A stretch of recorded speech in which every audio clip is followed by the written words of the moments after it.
통신공학 첫 번째 시간이 되겠습니다. 오늘은 통신 시스템의 개요에 대해서 말씀드리겠는데요. 그리고 이 강의는 기본적으로 제가 직접 쓴 기초통신이론이라는 교재를 사용을 해서 진행하도록 하겠습니다.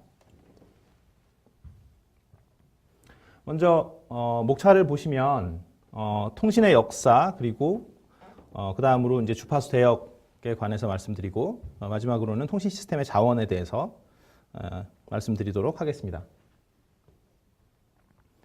그래서 먼저 통신 시스템의 이제 전체적인 블록 다이어그램을 볼 필요가 있는데요. 그래서 통신 시스템을 아주 간단히 표현을 하면 송신단 그리고 채널 그리고 수신단으로 구성되어 있습니다.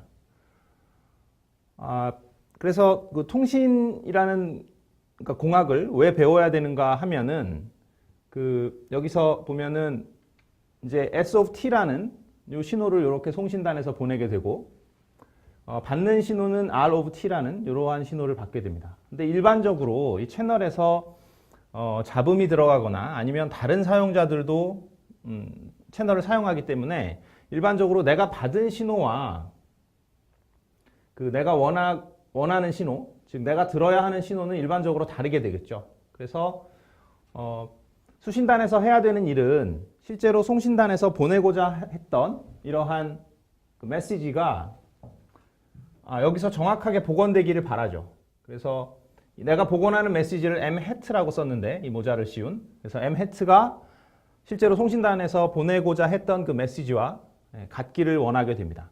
그래서 그렇게 되기 위해서는 어떻게 송신단을 디자인해야 되고 또 어떻게 수신단을 디자인해야 되는지 그런 것에 대해서 이번 학기에 공부를 해보도록 하겠습니다.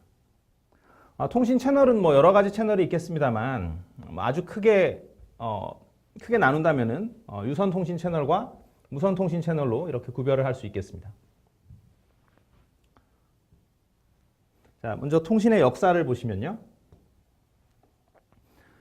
그래서 뭐 몇 가지 중요한 사건들만 적었습니다. 맨 먼저 이제 적은 것이 웰스테드라는 과학자가 이제 전류가 자기장을 만든다라는 것을 1820년도에 이제 처음 발견을 했고요. 그 다음에 이제 페러데이라는 사람이 이 전자기 유도 현상을 발견하게 됩니다. 이 실험은 아마 중학교에서 배우는 것 같은데, 그러니까 우리가 코일을 감은 회로에 이렇게 자석을 접근을 시키면 그 자석의 접근을 방해하는 방향으로 이렇게 전류가 생깁니다. 그래서 이 두 가지 현상을 이렇게 종합해 보면, 결국은 어떤 전류가 자기장을 만들고 뒤에 페러데이 현상은 결국 자기장이 또 어떤 전류를 만들게 되고 그래서 결국 일렉트릭 필드와 마그네틱 필드가 서로 이렇게 서로를 만들어내면서 전자기파의 전파라는 어떤 현상을 사람들이 발견을 하게 되죠. 그래서 이거는 무선 통신에 아주 큰 영향을 끼치게 됩니다. 그리고 또 커다란 사건은 1876년도에 벨이 이제 전화를 발명하게 되고요. 그리고 1896년에 마르코니가 이런 두 가지 원리를 이용해서 또는 맥스웰이 발견한 어떤 전자기파 유도의 성질을 이용을 해서 마르코니가 무선 통신 실험에 성공하게 됩니다. 그 이후에 이제 AM 방송이 시작이 되고 1936년에 영국의 BBC TV 방송이 시작이 됩니다. 그리고 사실은 방송에 대한 역사도 있고 또 전화에 대한 역사도 있습니다만 또 지금은 사실은 인터넷의 시대이기 때문에 인터넷의 역사에서 빠지지 않는 사건이 있는데 인터넷의 전신이 어떤 알파넷이 언제 개발되었느냐 여기서 인터넷에서 아주 중요한 사건이 됩니다. 그래서 1969년에 알파넷이 개발되었고 그 다음에 또 무선통신 시대라고 할 수가 있는데 무선통신은 결국은 셀룰러 시스템 뭐 나중에 설명을 드리겠습니다만 1G 셀룰러 시스템이 처음 런칭한 것이 1979년 그리고 2G가 1992년도에 개발되어서 사실은 상당히 많은 수의 사람들이 이제 휴대폰을 들고 다니게 되었습니다. 1992년도 이후에.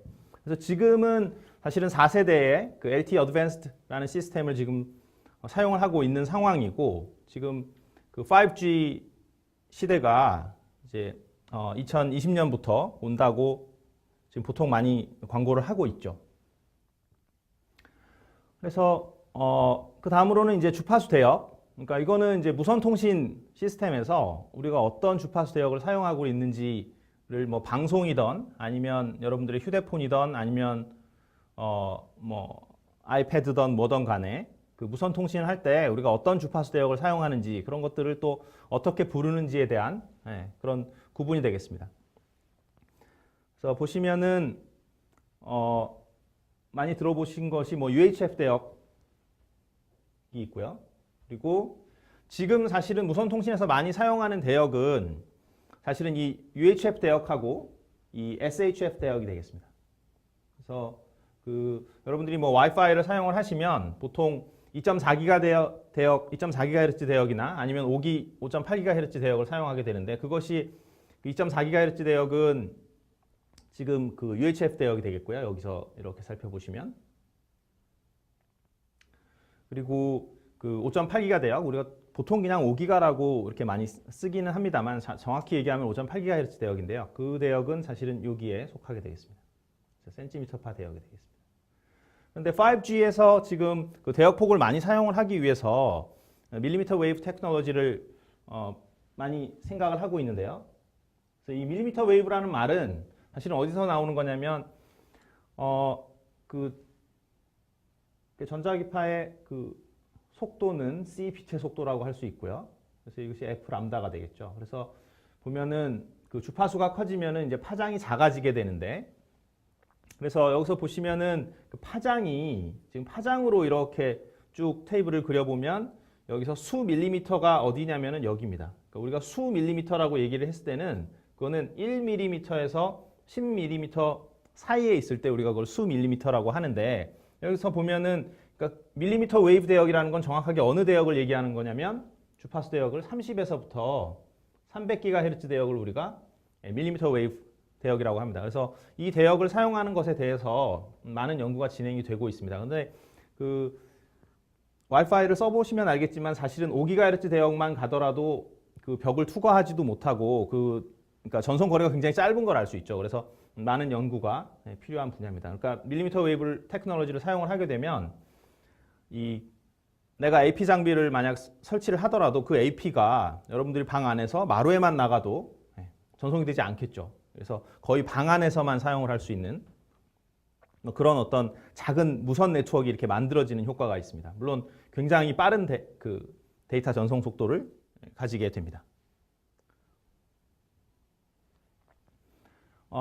특별히 그 전체 주파수 대역 중에 ISM 밴드라는 것이 있습니다. 그래서 이 ISM 밴드는 Industrial Scientific and Medical Band의 이제 줄임말인데요. 그래서 그러니까 이것의 의미는 그러니까 뭐 산업용이나 뭐 과학용이나 뭐 의학 쪽에서 사용을 한다. 그러니까 말 자체는 그렇게 되어 있습니다. 그러니까 되어 있습니다만 가장 중요한 것은 이것이 무료 주파수 대역이라는 겁니다. 그래서 어떤 뭐 돈을 지불해야지 이 대역을 쓸 수 있는 것이 아니라 그냥 누구나 사용이 가능한 대역이 되겠습니다. 그래서 지금 여러 가지 서비스들이 진행이 되고 있는데요. 이 주파수 대역을 사용하는 여러 가지 서비스가 있는데 그것이 바로 와이파이가 되겠고 블루투스나 뭐 지그비 뭐 이런 것들이 되겠습니다. 또 사실은 그 전자레인지가 사용하는 주파수도 사실은 이 ISM 밴드입니다. 그러니까 여러분들이 뭐 전자레인지를 사용하기 위해서 국가에다가 신고를 하고 그런 식으로 사용을 하고 있지는 않죠. 그러니까 누구나 그 주파수 대역을 사용을 할 수 있고 그것에 대해서 이제 뭐 돈을 지불하지 않습니다. 그런데 이제 그러다 보니까 예를 들어서 전자레인지 바로 옆에서 와이파이를 뭐 사용을 한다 그러면 당연히 간섭이 발생할 수밖에 없죠. 그래서 그냥 아무렇게나 사용을 할 수 있는 것이 아니라 내가 보낼 수 있는 송신 파워에 제약을 둔다든가 그래서 여러 가지 제약 조건들이 있습니다. 그렇지 않으면은 다른 사람의 신호를 굉장히 방해하기 때문에 ISM 밴드에서 아무렇게나 송신을 할 수 있는 것이 아니라 어떤 규약을 따라서 그러니까 그 규약을 따르기만 하면 돈을 지불하지 않고 우리가 이 ISM 밴드라는 그 주파수 대역을 사용을 해서 무선 통신 시스템을 우리가 구축할 수 있게 되겠습니다. 상대적으로 LTE나 2G 아까 말씀드린 2G, 3G 이런 그 셀룰러 통신 시스템 그것들은 사실은 그 무료 주파수 대역이 아니죠. 그거는 다 그러니까 SK텔레콤이든 KT든 LG U+든 어떤 자기 자신만의 밴드를 가지고 그걸 국가에다가 돈을 내고 그 회사가 독점적으로 그 주파수 대역을 사용하게 되겠습니다. 그래서 통신 시스템의 자원에 대해서 마지막으로 설명을 드리면요. 통신 시스템의 자원은 그러니까 전력, 크게 얘기하면 전력, 대역폭, 그리고 복잡도가 되어 있습니다. 그래서 그거를 우리가 통신 시스템에 입력으로 넣어서 우리가 원하는 것은 무엇이냐면 그러니까 빠른 전송 속도 그리고 정확한 전송이 되겠습니다. 그 두 가지를 우리가 원하게 되는데요. 그러니까 뭐 당연히 그 여러분들이 그 뭐 인터넷 이제 광고를 보면은 뭐 몇 메가 bps, 뭐 100 메가 bps, 뭐 광랜 뭐 이런 것들을 이제 많이 본 경험이 있을 텐데요. 그거는 이제 정확한 전송이 아니라 빠른 전송이죠. 그렇죠? 빠른 전송 속도를 이렇게 광고를 하는 경우가 많습니다. 그래서 그 사용자들이 원하는 거는 내 데이터가 빨리 전송되고 또는 뭐 내가 뭐 음악을 봤던 뭐 영화를 봤던 간에 그것이 빨리 다운로드가 되고 그리고 내가 유튜브 영상을 보면 중간에 끊기지 않고 그런 것들을 바라죠. 그런 것들은 다 이 빠른 전송 속도에 관련되겠습니다. 그리고 정확한 전송 속도는 이건 말할 것도 없이 통화의 음질이 나쁘거나 그런 것들을 원하지 않죠. 그래서 우리가 정확한 전송을 바라게 되겠습니다. 그래서 이거는 이제 통신 시스템이 결국은 어떠한 서비스를 제공을 해야 되느냐. 당연히 빠른 전송 속도를 제공해야 되고 정확한 전송을 제공을 해야 된다. 그러면 그러기 위해서는 결국은 뭘 더 해야 되느냐의 문제입니다. 그래서 자원을 투자를 할 때 이거 셋 중에 하나를 투자를 해야 됩니다. 그러니까 전력을 뭐 많이 쓰던지, 그러니까 사실은 뭐 에너지를 많이 쏟아 부으면 당연히 좋아지겠죠. 그렇죠? 그러니까 예를 들어서 제가 말을 하는데 상대방이 알아듣는데 이렇게 약하게 얘기하는 거하고 목소리를 크게 얘기를 하면은 당연히 잘 알아듣겠죠. 그러니까 그건 뭐냐면 내가 목소리를 크게 했을 때 상대방이 잘 알아듣는다는 얘기는 결국은 전력을 크게 하면 정확한 전송이 된다라는 것이죠. 그리고 대역폭은 대역폭은 이제 뒤에서 좀 자세히 설명하기로 하고 전력이라고 얘기를 하면 그러니까 사실은 계산하는 데 필요한 전력이 있고 송신 전력이 있습니다. 그러니까 내가 데이터를 보낼 때 사용하는 전력이 있고 내가 뭔가를 이렇게 계산을 할 때 쓰는 전력을 얘기하는데 여기서의 전력은 송신 전력이라고 가정을 하겠습니다. 그래서 송신 전력을 크게 하면 당연히 정확한 전송을 하는데 유리하다 이렇게 생각을 할 수 있겠죠. 그런데 그러면 송신 전력 그냥 그러면 전기세가 싸다고 치고요. 아니면 배터리 충전하는데 큰 돈이 들지 않으니까 송신 전력 그냥 키우면 좋지 않느냐 이렇게 생각을 할 수도 있는데 일반적으로 그렇지 않습니다. 그러니까 왜냐하면 무선 통신에서는 내가 이 공기라는 어떤 미디어를 다른 사람들하고 이제 쉐어하고 있거든요. 그래서 다른 사용자들하고 같이 지금 채널을 사용하고 있기 때문에 내가 전력을 키워서 크게 떠들게 되면 다른 사람 통신이 상당히 방해를 받게 됩니다. 그래서 이러한 현상을 우리가 다른 사용자로부터 오는 간섭을 다중 사용자 간섭이라고 합니다. 그래서 이런 멀티 유저 인터페런스, 그러니까 다중 사용자 간섭이 있기 때문에 전력을 키운다라는 것이 대부분 해결책이 아닐 수가 있습니다. 그러니까 정확한 전송을 바란다고 해서 내가 너 말이 잘 안 들린다. 좀 크게 얘기해라. 이것이 해답이 되는 것이 아니죠. 일반적으로 무선 통신에서는. 그러니까 유선 통신에서는 그게 해답이 됩니다. 그래서 유선을 깔았는데 데이터가 정확히 전송이 되지 않는 상황에서 그러면은 상대방한테 지금 5V로 보내니까 내가 못 받으니까 10V 정도로 높여서 보내라 라는 것이 이제 하나의 해결 방법이 되겠습니다만 무선 통신에서는 그렇지 않다라는 거죠. 왜냐하면 내가 파워를 증가시키면 다른 사람들한테, 다른 사용자들한테 간섭을 증가시키는 그런 효과가 있습니다.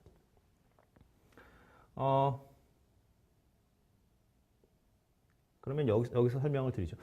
그러니까 대역폭은 뭐냐면 대역폭은 주파수 내가 대역폭을 얼마나 사용하느냐의 문제인데요. 그러니까 예를 들면 여기가 주파수 대역이라고 이렇게 치면 방송국에서 FM 라디오 방송을 치면 여기에 이제 MBC가 방송을 하고 여기에 KBS가 방송을 하고 여기에 SBS가 이렇게 방송을 한다 이렇게 치면은 일반적으로 대역폭을 늘리게 되면 좀 더 많은 데이터를 보낼 수가 있어요. 그래서 내가 빠른 전송 속도를 원하게 되면 대부분의 경우 대역폭이 많이 늘어나게 됩니다. 그래서 대역폭을 늘리면 우리가 빠른 전송 속도를 가지게 되는데 그것에 대해서는 뒤에 이제 푸리에 변환 같은 거를 배우면 좀 더 자세하게 이해를 할 수 있겠습니다.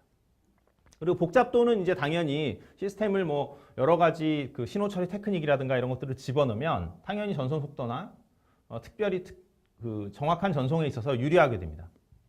예를 들어서 뭐 오류 정정을 하는 부호를 넣는다든가 그거를 오류 정정 부호를 넣지 않으면 정확한 전송을 하는데 그만큼 불리하게 되겠죠.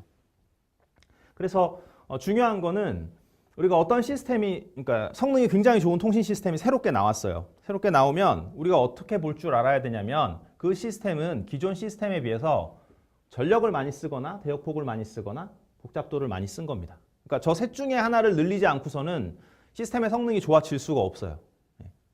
그러니까 그거를 이해를 하는 게 상당히 중요하기 때문에 이거를 말씀을 드렸고, 그래서 그 객관식 문제로 한번 테스트를 해보겠습니다. 좀 전에 그 이야기를. 그래서 통신 시스템의 성능을 증가시키기 위해서는 통신 시스템의 자원을 많이 사용을 해야 되는 거죠. 그런데 다음 중 통신 시스템의 자원이 아닌 것은, 통신 시스템의 자원은 대역폭, 전력, 그리고 복잡도가 되기 때문에 비트 오류 확률, 이것은 자원이 아니죠. 이거는 오류 확률이기 때문에 물론 뭐 뒤에 자세히 정의를 하겠습니다만 그 비트 하나를 보냈을 때 0 또는 1을 보냈을 때 그것이 수신단에서 이제 판단을 내리죠. 지금 0을 보냈나 1을 보냈냐. 근데 판단을 내릴 때 오류가 날 수도 있고, 즉 0을 보냈는데 1을 보냈다라고 판단할 수도 있고, 사실 1을 보냈는데 0을 보냈다라고 잘못 판단할 수 있는데 그것이 오류죠. 그 오류가 날 확률을 얘기합니다. 그래서 이거는 통신 시스템의 정확도를 이야기하는 것이에요.